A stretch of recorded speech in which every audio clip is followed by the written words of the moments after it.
My name is Emily, I am 21, I am currently studying in my third year at Norland. I'm originally from Falkirk, Scotland, and when I'm not studying I live at home with my mum and two brothers who are aged 9 and 23. So I originally wanted to come to university because growing up I was diagnosed with dyspraxia at 4, dyslexia at 8 and dyscalculia at 12, which meant I often struggled throughout school and studying at a degree level wasn't always something that was seen as capable for me. I originally failed 3 of my mock exams and got a B and was advised against sitting my final exams. So I did sit my final exams and I got 3 Bs and a C with the help of tutors and teachers. I then applied to come to Norland in the year of 2017, but because Scottish qualifications are slightly different, I didn't get in.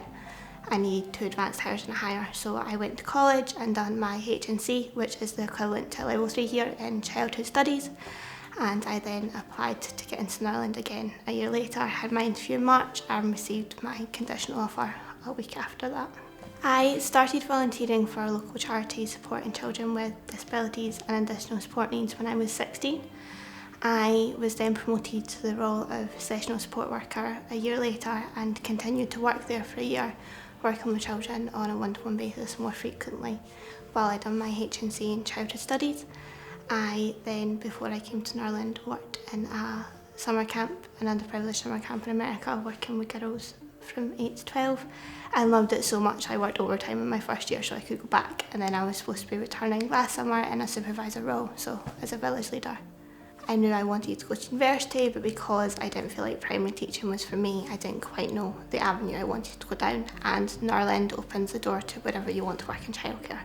So Norland has supported me because they've got to know me and how I learn on a very personal level, and you can always talk to Norland. I've never felt anxious when I've come to a lecture for any question, whether it be about my academic studies, working, or personal stuff.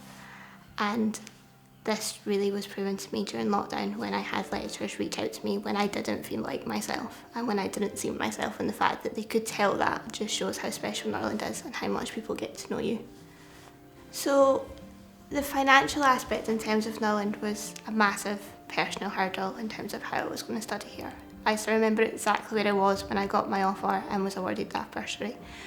But in order to find the money for my starting fees and uniform, my amazing family, friends and community all came together and raised the money in order to fund my uniform, which makes me very proud to wear it and very proud of the community that I get to call home. I then work part-time throughout my studies and have done since first year. So I worked as a retail assistant within my first year, and then from second year onward I worked for a local charity in Bath that supports children with disabilities. It's definitely great value for money. Norland support are always there, and as I said, I'm not someone who originally thought I would be capable of studying a degree, so the fact that I'm currently in my final year writing a dissertation is amazing. And in terms of after Norland, it's lifelong support, so it doesn't matter if I go away and stop nannying, I can always come back to Norland, and no matter what job I go into in childcare, I know Norland are going to be there to support me through it.